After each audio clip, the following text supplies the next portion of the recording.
Okay.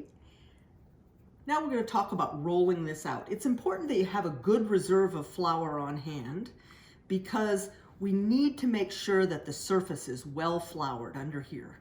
You can see how much flour I have on the surface and how much flour I have on my dough.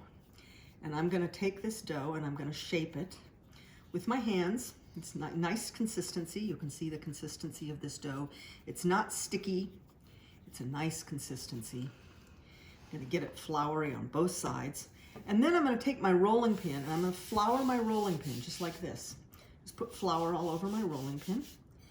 And I'm going to start rolling this. Now you remember we talked about rolling pins, and you want to have your rolling pin with flour on it so that it is nice and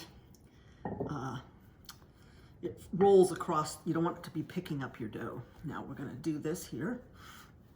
And you can also just turn it quarter turn. Anytime you turn it and you feel it sticks, just put a little flour under it, put a little flour over it. It's not going to hurt to put more flour on top of this because it's not really absorbing it at this point.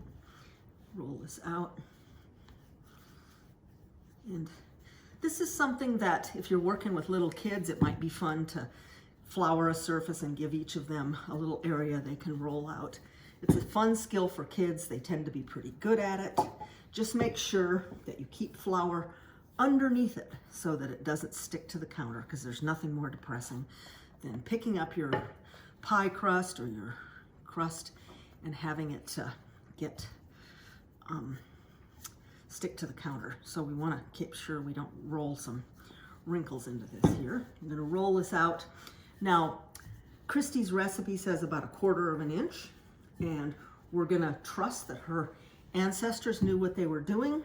I rolled this out maybe a little bit thin, but the next thing we're going to do in the next video is we're going to cut these noodles. So we'll stop this video now and then we'll have the video of cutting the noodles.